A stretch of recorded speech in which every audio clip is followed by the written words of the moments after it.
በጣም አሳፋሪ ድርጊት ዩቲናስ ወይም ሀያት ናስር ጾታዋን ቀይራ እየተወነች ትገኛለች። በጣም ያሳዝናል።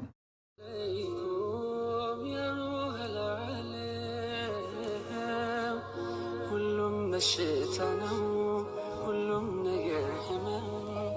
ነቢ ያላንቱ አይደምግም አለም። ሰላም አለይኩም ያ ሩህል ዓለም። ሁሉም በሽታ ነው፣ ሁሉም ነገር ህመም። ነቢ ያላንቱ አይደምግም አለም። አሰላሙ አለይኩም ወራህመቱላሂ ወበረካቱ። ሰላም ሰላም፣ ውድና የተከበራችሁ የቻናሌ ቤተሰቦች ሰላም ብያለሁ። ሁላችሁንም በያላችሁበት ያላ ሰላምና እዝነት አይለያችሁ እያልኩ ዛሬ በአዲስ ቪዲዮ መጥቻለሁ ማለት ነው። ከመግቢያው ላይ እንዳያችሁት ዩቲናስ ወይም ሀያት ናስር በጣም አሳፋሪ ድርጊት እየሰራች ትገኛለች። የምር በጣም ልብ ይሰብራል።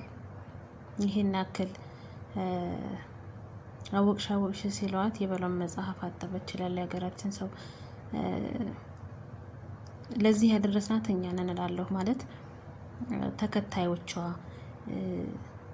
እሷ ጥሩ ነገር ሳትሰራ እያጨበጨብንላት፣ ፎሎ እያደረግናት፣ ላይክ እያደረግን እዚህ ደረጃ ያደረስናት እኛው ራሳችን ነን። ይሄ ደግሞ ማለት ራሳችን ተጠያቂ እንደሆን ምንም ጥርጥር የለውም ማለት ነው። እና ኢና ሊላሂ ወኢና ኢለይሂ ራጂዑን። አላህ መጨረሻችንን ያሳምርልን። ረሱል ሰለላሁ ዐለይሂ ወሰለም ዛሬ የሌሉ ግን ጾታቸውን ቀይረው የሚመጡ ሲታዩ የዛኔ ቂያማ ቀን እንደደረሰች የአኺሩ ዘመን ቂያማ መቆሚያው እንደደረሰ የሚያሳይ ምልክት ነው ብለዋል። እና እሷም አሁን ያው በሜካፕም በምንም ቢሆንም ያኔ ነፍሰ ሸይ ነው። በጣም አሳፋሪ ድርጊት። እንደ ጎረምሳ ሁና ሂጃቧን ጥላ እንደዚህ ሁና መስራቱ ከአንድ ሙስሊም የማይጠበቅ ድርጊት ነው። በጣም ያስጠላል፣ በጣም ያሳፍራል። የምር እኛንን ይሄን ያክል እዚህ ድረስ እንድትሄድ ያደረግናት እኛው ተከታዮቿ ናቸው። እና በጣም ያሳፍራል፣ በጣም ያስጠላል። የሚገርመው ነገር እኛው ነን ሄደን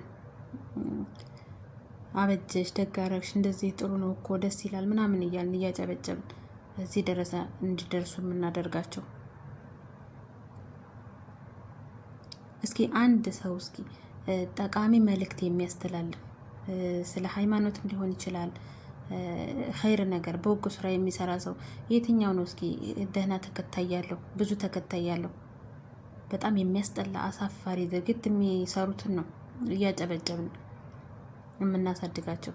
ይሄ ማለት ደግሞ ተጠያቂ ራሳችን ነን። በጣም የሚያስጠላ በጣም የሚያሳፍር። አላህ እንደው መጨረሻችንን ያሳምርልን ነው የምር። አንዳንድ ጊዜ ግርም የሚለኝ ነገር ማለት ነው በኮሜንትም ሊሆን ይችላል አስተያየት ሲጻፍላቸው እንደዚህ አታርጉ፣ እንደዚህ ለምንድን እንደዚህ የምታደርጉ ምናምን ተባሉ የሚብስባቸው ነገር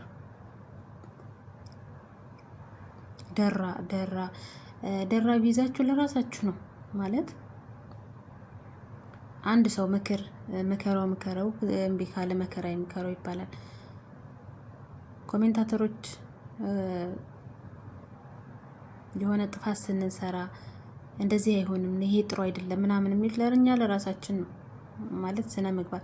ሚዲያ ላይ ስትወጡ ከናንተ ሰው ምን ይማራል፣ ከኔ ሰው ምን ይማራል፣ ኦዲየንሱ ምን ይማራል ብለን ማሰብ ይኖርብናል። አሁን ዩቲናስ ከዚህ ምን አስተማረች? ምንም አላስተማረችም። እንደውም ብልግና ማለት ከባህላችንም ወጣ ያለ ከሃይማኖታችን ጭራሽ ምንም የማይመሳሰል ነገር። በጣም ያስጠላል፣ በጣም ልብ ይሰብራል የምር። እና እባካችሁ የሚጠቅመንን እያየን ፎሎ እናድርግ፣ የሚጠቅመንን እያየን ሰብስክራይብ እናድርግ። ለዚህ ሁሉ ተጠያቂ እኛ ራሳችን ነን። እሷ በሚሊየን ተከታይ ስላላት ነው እንደዚህ ወጥ የረገጠችው። ማለት በጣም ያስጠላል። እስልምናን የማይወክል ስራ ስትሰራ ይሄው ኑራለች። አሁንም ቀጥላበታለች። በኡስታዞች ስትመከር ነበረ። የዛኔም ኡስታዞች ጋር ራሱ እንደዚህ አታርጊ ጥሩ አይደለም ምናምን ስትባል ነው ክርክር መልስ ስትሰጥ ነበር። የመልስ ምት ስትሰጥ የነበረው እዚህ ደረሰችው። የተፈራው ነገር ማለት ነው። እና በጣም ያስጠላል፣ በጣም ያሳፍራል የምር። እና ማንን መከተል እንዳለብን፣ ማንን ማሳደግ እንዳለብን ራሳችንን እንፈትሽ። የምር አንድን ሰው ለመጥፎ ስራ ከሆነ የሚጠቀምበት ያንን ነገር የምናጨበጭብ ከሆነ እኛ ራሳችን ተጠያቂ ነን። እዚህ እንድትደርስ ያደረግናት እኛው ራሳችንን፣ ማንም አይደለም። ስለዚህ እንደውም አሁን አካውንቷን ቢዘጋ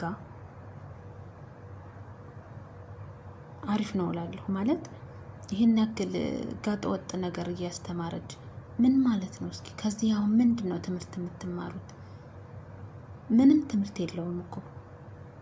እንደውም ትውልድን ማበላሸት፣ ሃይማኖት የማይፈቅደውን ነገር፣ ባህላችን የማይፈቅደውን ነገር ጾታዋን ቀይራ፣ ጭራሽ ጾታዋን ቀይራ እንደዚህ ሁና መምጣት ኧረ በጣም ያሳፍራል የምር። ግን ቆይ አንዳንዴ ሳስበው ማለት ነው እነዚህ ሚዲያ ላይ የሚወጡ ሰዎች ቤተሰብ ያላቸው አይመስለኝም። ማለት ይህን ያክል ወጣ ያለ ነገር እስከሚሰሩ ድረስ ቤተሰብ ምን እየሰራ ነው? ኦኬ ትላልቅ ናቸው፣ ከአእምራቸው ወጥተዋል፣ ከነሱ ትዕዛዝ ወጥተዋል እንበል። ግን ይህን ያክል እስከሚሄዱ ድረስ ጸጥ ማለቱ ተገቢ ነው ብዬ አላስብም። በጣም እስልምናን የማይወክል ቆይ እንኳን ሙስሊሙ አይደለም ቀርቶ የሌላ እምነት ተከታይ ይሄ ነገር እውነት እንዳልሆነ ማለት ይሄ ነገር አግባብ እንደሌለው በጣም ጠንቅቆ ያውቃል። በጣም ማለት ነው። እና በጣም ልብ የሚሰብር ነገር ነው የምር። አኼሩ ዘመን እንደደረሰ ረሱል ሰለላሁ ዐለይሂ ወሰለም እንዳሉት አኼሩ ዘመን ሲደርስ የውመል ቂያማ ሲደርስ እነዚህ ምልክቶች ይታያሉ የተባለው በቃ እየታዩ ነው። ብቻ አላህ መጨረሻችንን ያሳምርልን ነው። ለልጅ ልጆቻችን በጣም የሚያስፈራ ጊዜ ነው እየመጣ ያለው። እኛንም አላህ መጨረሻችንን ያሳምርልን። የምር በጣም ያስጠላል፣ በጣም ያሳዝናል፣ ልብ ይሰብራል። አላቅም ለምንድን ነው ግን እንደዚህ ታዋቂ ሲሆኑ ምናምን በቃ የሆነ ስርዓት የሌለው ነገር እየሰሩ የሚመጡት? ብቻ አላቅም። የምር በጣም ነው የሚያስጠላው። እንኳን ሙስሊሙን አይደለም ቀርቶ የሌላ እምነት ተከታዩን እያስቆጣ ያለ ድርጊት ነው። የምር በጣም ያስጠላል። ብቻ ማለት የምፈልገው ማሳደግ ያለብንን ጠንቅቀን እንወቅ እላለሁ። ለዛሬ ይበቃናል። ሰላም ሁኑልኝ።